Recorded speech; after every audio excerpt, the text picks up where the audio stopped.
गुलालाची पोती आता घरी घेऊन चौघे जावा, तुम्ही काय काळजी करू. ते आता वादळ जे समोर बसलंय ते वादळ तुम्हाला आता थांबवत आहे. तुम्ही 16 तारखेला निकाल लागताय, 17ला पनवेल महानगरपालिकेत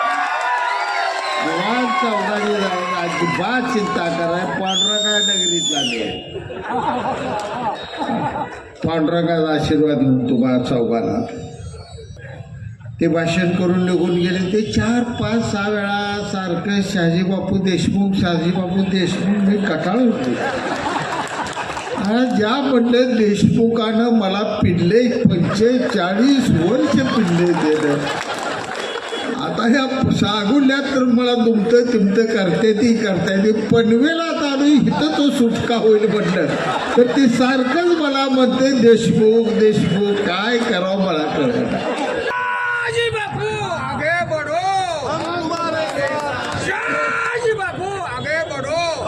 कार्यक्रम झाल्यावर आपण दोघांनी भेटायला आता बरोबर करू. खाली आलं का 100% मी ओळखले.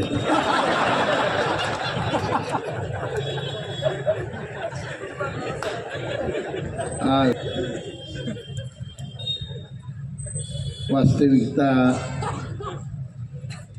मी अगोदर भाषण करायला पाहिजे, पण अचानकपणे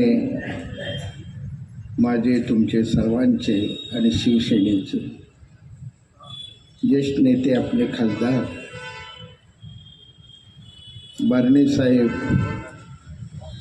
हे उठले आणि थोडंसं मला अवघडल्यासारखं झालं.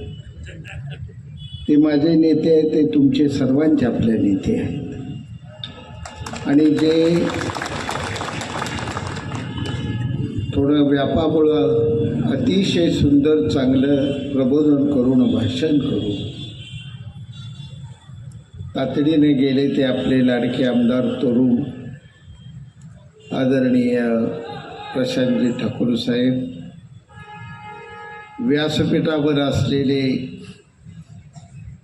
आपल्या सर्वांचे तुमचे लाडके उमेदवार आदरणीय बबन नामदेव मुकादम, भगिनी सायली तुकाराम सरळ, दुसऱ्या लाडक्या भगिनी बायजा बबन भारगजे आणि माझे जुने एक सहकारी मित्र आदरणीय रामदास बापू वामन शेवाळ.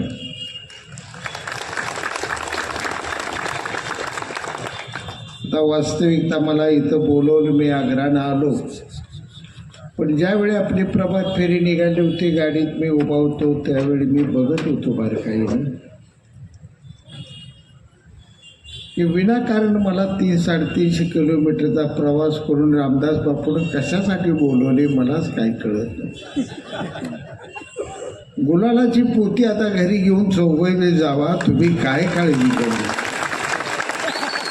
ते आता वादळ जे समोर बसलंय ते वादळ तुम्हाला आता थांबवत आहे.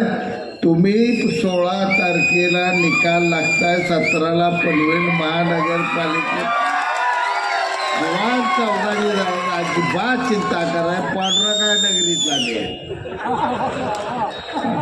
पांडुरंगाचा आशीर्वाद म्हणून तुम्हाला चौघाला हे यश कशाचं आहे मित्र. निवडणुका सुरू झाल्या, आता भारतीय जनता पार्टीचे नेते आपले काय त्यांचं नाव ते भाषण करून निघून गेले. ते 4, 5, 6 वेळा सारखं शहाजीबापू देशमुख शहाजीबापू देशमुख मी कटाळ होतो. ज्या म्हणलं देशमुखानं मला पिढले 45 वर्ष पिढले दिलं. आता ह्या सागुल्यात तर मला दुमतं तिमतं करते ती करताय. ते पनवेलात आलो इथं तो सुटका होईल म्हटलं तर ते सारखंच मला म्हणते देशमुख देशमुख. काय करावं मला कळत. आणि दुसरी अडचण अशी इथं होऊन ठेवली, ज्या 2 पक्षानं उभ्या आयुष्यात राजकारणात माझं वाटोळ केलं तेवढंच 2 पक्ष नेमकं तुम्ही ह्या चौघ्या विरोधात उभा राहा.